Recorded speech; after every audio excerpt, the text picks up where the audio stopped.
नमस्ते दर्शकवृन्द, तपाईहरुलाई कार्यक्रममा स्वागत छ।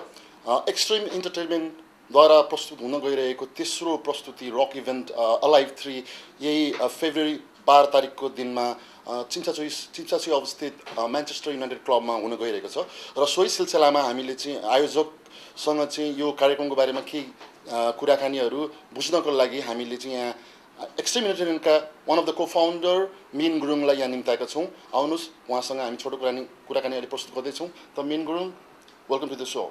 नमस्ते। अनि हाम्रो यो एक्सट्रिम इन्टरटेनमेन्टको यो अलाइभ 3 यो तेस्रोचोटि यो यु गाइज आर पर्फर्मिङ हैन, प्रस्तुत गर्दैछ। त्यसमा चाहिँ अब अहिले के कस्तो प्रिपरेसनहरूको कस्तो फेजमा छ अहिले? प्रिपरेसनको बारेमा भन्यो भने चाहिँ अब वी आर अलमोस्ट डन। 5वटा अहिले हामीले रकिङ ब्यान्ड्सहरू राखेको छु एन्ड अमङ द 5वटा ब्यान्ड्समा चाहिँ one of the bands is coming all the way from Gangtok Sikkim India. It's gonna be a rocking so and beside that अब हाम्रो चाहिँ नि भेन्यूको बारेमा it's completely done and we are doing kind of PA systems on that night. Basically first अब हामीले अर्गनाइजेसनै होला, हामीले चाहिँ अब सानो भेन्यूमा ठुलो PA सिस्टम राख्न थालेको छु with good bars and we have a DJ coming all the way from Mumbai India as well. And अकोमोडेसनको बारेमा चाहिँ हाम्रो गेस्ट ब्यान्ड्सको लागि चाहिँ अब सबै प्रिपेयर्ड भइसकेको छ for the time being. And let's say alive 1 र अलाइभ 2 पछिको यो अलाइभ 3 मा चाहिँ like what are you giving some differences भनेको चाहिँ अब हामीले एक्सट्रिम एन्टरटेनमेन्टले सुरुमा स्टार्ट गर्दाखेरि चाहिँ we were basically focus on promoting new Nepali band based here in Hong Kong. त्यसरी स्टार्ट गरेको थियो अलाइभ 1। अलाइभ 2 स्ट्रङ ब्यान्ड्स हुनु सुरु गर्यो। अलाइभ 3 मा what we are trying to do it's now we are focusing more or less on ethnic minorities ब्यान्ड्सहरूमा नि हामीले इन्क्लुड गर्नु सुरु गरिसकेको छु। Now we have beside 3 Nepalese bands, one from Sikkim as well. We have all Japanese bands called Blue Beat. They are doing rock and roll and blues. And we have Jukato. It's Hong Kong-based young Chinese bands. उहाँले चाहिँ के गर्नुहुन्छ चाहिँ 2011 को Yamaha Asian Beat Contest, Seoul, Koreaमा winners. They were the winners over there. And they are doing technically very strong bands. They are doing progressive rock. Basically, it's like more or less like similar to Dream Theaters and Rush. राम्रो band छ। हेर्नु चाहिँ त्यो चाहिँ बिर्सनु चाहिँ कहिले भएन, त्यो खतरा ब्यान्ड हो। एन्ड देन अब यसपालिको मान्छे लागि अब I have seen that you have included so many अब फरेन ब्यान्ड्सहरू, जस्तै जुकाथोर भयो, तिम्रो ब्लू बिट्सहरू। अनि त्यसमा चाहिँ यसपालिको सिरिजमा चाहिँ अब नेपाली ब्यान्डहरूको उपस्थिति पहिलाको तुलनामा अलिक कम छ। खास के हो? अब त्यही त अब what we are trying to do it's अब एक्सट्रिम एन्टरटेनमेन्टले अब 3rd year हो, we are trying to be better than previous इयर्सको कुरामा जाँदा चाहिँ नि अब इन्टरनेसनली रिनोन ब्यान्ड्सहरूलाई पनि अब लिनु कोसिस गर्दैछु। क्रसिङ माई फिङ्गर्स, अब गिरिश एन्ड द क्रोनिकल्स, अब they were one of the best band in India as well. They have represented India for couple of times already. उहाँहरू मोन्टेनेग्रो युरोपमा पनि गएर रिप्रेजेन्ट गरेकोहरू हो। अब उहाँहरू चाहिँ अब कोरियामा गएर रिप्रेजेन्ट गरेकोहरू चाहिँ इन्डियालाई वी ब्रट देम हियर। त्यही भएर चाहिँ नि we are trying to give more taste on different bands as well. Internationally चाहिँ we are going abroad as well. on top of that we are not abandoning अब कुनै पनि हामीले चाहिँ हाम्रो नेपाली ब्यान्डलाई चाहिँ हामी पनि पछाडी परेका छैनौँ। we are still going forward with the Nepali bands. Potentially a good band will come, definitely we will give them platform for them, definitely for sure. अहिलेको शोमा चाहिँ नेपाली ब्यान्ड्सहरू कतिवटा छ? हाम्रो 2टा छ के हो? हङकङ लोकली बेस्ड ब्यान्ड चाहिँ नि 2टा छ। इन्टेलेक्चुअल मरोन्स, फ्रन्टम्यान चाहिँ नि एक्स ब्यान्डको एक्स भोकलिस्ट हो, अब गिटारिस्ट आइम सरी, शरद श्रेष्ठ। उहाँको ब्यान्ड चाहिँ नि न्यू मेटल ब्यान्ड्सहरू छ। अनि चाहिँ नि इन अ खर मैले चाहिँ अलाइभ 2 मा, that was basically alive 10 before, मैले उहाँलाई चाहिँ I found them on that night. Wow, they blew my mind away and now they are regular bands होइन। हङकङमा नि one of the promising new के अरे हार्डकोर ब्यान्ड हो। उहाँ चाहिँ नि राम्रो ब्यान्ड छ। यो प्रिभियस सोहरूमा जति पनि पार्टिसिपेट भएको हाम्रो चाहिँ दर्शक श्रोताहरूको चाहिँ एउटा चाहिँ गुनासो चाहिँ के भयो भने लाइक यो alive, of course obviously this is a rock event, त्यही पनि अब यो अलाइभ 3 चाहिँ मोर और लेस एकदम too much hardcore, very noisy अनि एकदम स्पिड म्युजिकहरू मात्रै भयो। There is no melody at all. अलिकति अब त्यो एट द सेम टाइम अब हार्ड सुन्दा मान्छेलाई अलिक टु मच हुन्छ नि त। एक्ज्याक्टली। अनि त्यस्तो किसिमको अनि बिचमा चाहिँ अलिकति त्यस्तो अब मेलो खालको ब्यान्डहरू चाहिँ त्यस्तो आएन भन्ने छ नि, कस्तो लाग्छ एज अ अर्गनाइजर? तपाईँले चाहिँ नि अब एज एन अर्गनाइजर मैले चाहिँ एकदम बुझ्छु। मैले चाहिँ अन द्याट नाइट अब अलाइभ 2 मा हो मैले यो चाहिँ मैले यो फिडब्याकहरू मैले धेरै पाएको थियो मैले त्यतिखेर बुझे पनि इट वाज टु हार्ड है अब ब्यान्ड्सहरू चाहिँ टु हार्ड भएको हुनाले चाहिँ न I am trying to like mix it up all genres अहिले चाहिँ यो ब्यान्डमा चाहिँ नि इनोकर are the only one hardcore band छ तपाईँको चाहिँ जुकाटो प्रोग्रेसिभ रक हो तपाईँको Intellectual Morons new metal band it's rap rock and तपाईँको Blue beet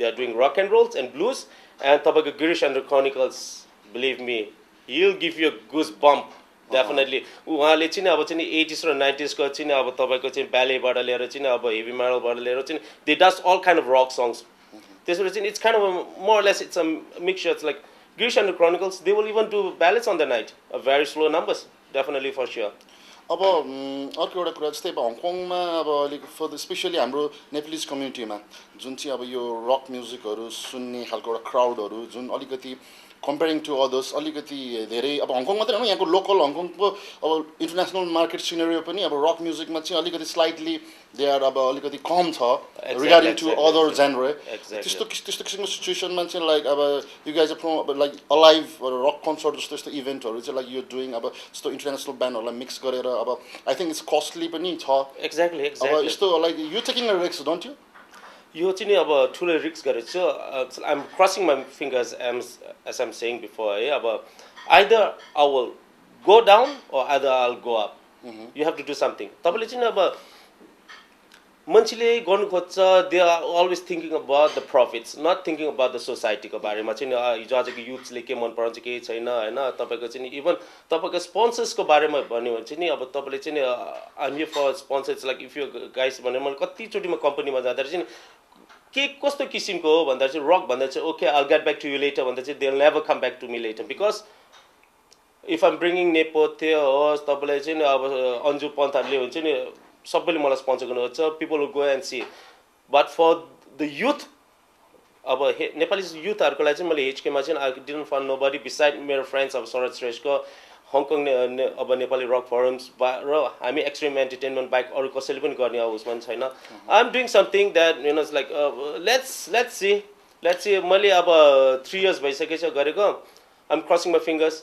I'll do something for the youths here in Hong Kong. भनेपछि like this project अब extremism it's not about beneficial wise त्यसरी motivated भयो नभएर एउटा आर्टलाई like you guys are promoting promoting especially it's like in Hong Kong मा तपाईको चाहिँ अब हिजो आजको युथले चाहिँ who is doing अब अन्जु पन्त चाहिँ नि नेपथ्यको किसिमको गाना हिजो आज गर्नु छोड्यो अब यहाँको Hong Kong band they are doing rock songs so who's promoting them who is promoting them nobody कुनै सङ्घ संस्थाले कसैले पनि गर्दैन it's only extreme entertainment and HK Nepali rock for that we are the only one who are promoting them if you are not that तिनीहरू त्यत्तिकै अब त्यो फर्म हुन्छ they will do it they will vanish out over that so यो extreme entertainment like यो the only one को फाउन्डर्सहरू अरू छ र यो चाहिँ कहिले इस्टाब्लिस भएको र लाइक वाट्स यर प्रपोज मेरो पार्टनर अब लबिन गुरुङ हु इज नट हियर टुडे है अब उहाँ चाहिँ बिजी भएको हुनाले चाहिँ नि we found Extreme Entertainment in 2009. Basically, मैले तपाईलाई भने जस्तै चाहिँ लाइक अब नट ओन्ली है हाम्रो चाहिँ नि अब हङकङ अब बेस्ट नेपाली ब्यान्ड्सहरुको चाहिँ हामीले पोटेन्शियल ब्यान्ड्सहरुको प्रमोट मात्रै नभएर इभन हाम्रो यहाँको नेपाली कम्युनिटीलाई पनि व्हाट इज रक म्युजिक मा चाहिँ अलि भिजाउनुको लागि पनि हामीले अब we are trying to do everything है अब त्यही हो कम्युनिटी अबलाई चाहिँ एकैचोटि डाइरेक्टली चेन्ज गर्नु पनि एकदम गाह्रो छ अब मेन्टली अब हैन at least I am crossing my fingers nowadays हैन अब गर्ल्सहरूलाई पनि अब we are trying to pull them in what is rock musics hardcore मात्रै रक म्युजिक्स होइन तपाईँको ब्याले मात्रै रक दे लट अफ अब जनरेस छ अब उनीहरूलाई भिजाएर लगौँ भन्यो द्याट इज वाइ अब यो 2012 को हामीले अलाइभ 3 मा चाहिँ नि नट ओन्ली नेपाली कम्युनिटी होइन अब हामीले चाहिँ बाहिरको यहाँको लोकल चाइनिजहरू एभ्री माइनोरिटिजहरूले लिएर कम्बाइन गरेर लेट्स हैन अब join up and make something over here मैले त्यो विचारमा छु अहिले सो ठिकै छ अब February 12 मा like you having another blast rock event alive 3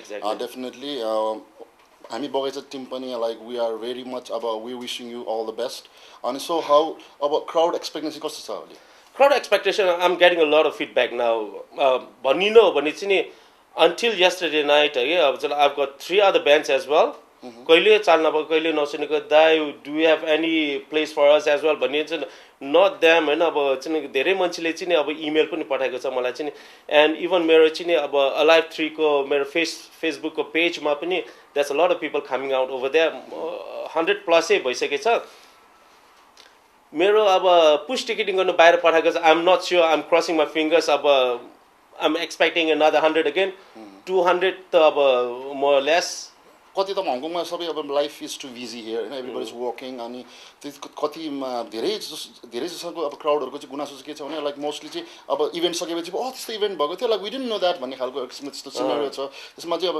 यसो हेर्दाखेरि प्रमोसन मार्केटिङ अब यहाँ हङकङ अर्गनाइजरहरूले त्यति राम्रोसँगले चाहिँ नगरिरहेको अवस्था छ होइन उनीहरूले अब त्यस्तो हिसाबमा चाहिँ like how you are doing yourself basically भन्यो भने चाहिँ अब प्रमोसनल वाइजमा चाहिँ अब हामी चाहिँ अहिलेसम्म चाहिँ ओन्ली दुईवटा अब हामीले चाहिँ अब तपाईँहरू जस्तै अब वेबसाइटको थ्रुबाट चाहिँ हामीले प्रमोसन गर्छ अब धेरै वेबसाइटमा जानु पनि अब मलाई नि त्यस्तो ठिक लागेन किन ठिक लागेन भने चाहिँ इट डिपेन्ड्स वान इन्डिभिजुअलको कुरा नि छ अब फर्स्टली अब तपाईँहरू भनौँ बगैँचा.com मा चाहिँ तपाईँहरूकोबाट सपोर्ट पाएको त अब फर्स्टली फ्रम अब फर्स्ट इभेन्टबाट नै सपोर्ट पाइरहेको छ अब am hoping my best it will last for ever अब जस्तै छ अन्टिल अब एक्सट्रिम एन्टरटेनमेन्ट क्लोज डाउन बगैँचा close down we won't be doing that है normally we will always get your support होइन तपाईँहरूको थ्रुबाट द नेक्स्ट इज अब mojfun.com बाट पनि अब दुईवटा उसबाट मात्रै गर्छु मोर लेस अब अरू चाहिँ अब के भन्छ न पोस्टरिङकोबाट एन्ड फेसबुकको थ्रुबाट हिजो आजको तपाईँको चाहिँ अब इन्टरनेट अब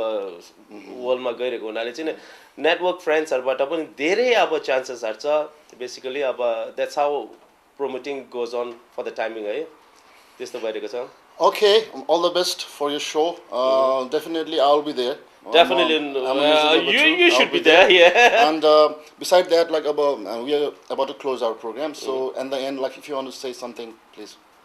दर्शकबिनहरु अब म चाहिँ अब behalf of Extreme Entertainment HK and my partner Lovin Gurung on the 12th of February next month तपाईहरुलाई चाहिँ म request गर्छु hardly it's a great request from me and my friends it's like please come and support the local bands please rock music it's there for you guys thank you very much and come it's at Manchester United Bar and Restaurant in Chim Sa Choi after rock party and we have a DJ coming all the way from Mumbai he's called DJ John Falcon and he'll be spinning a lot of numbers from Bollywood, Collywood, Tollywood, whichever it's there. You just name it. He's going to be spinning all night long. Thank you very much. See you there. Wow, Nintyo Min Gurung, one of the co-founder of Extreme Entertainment.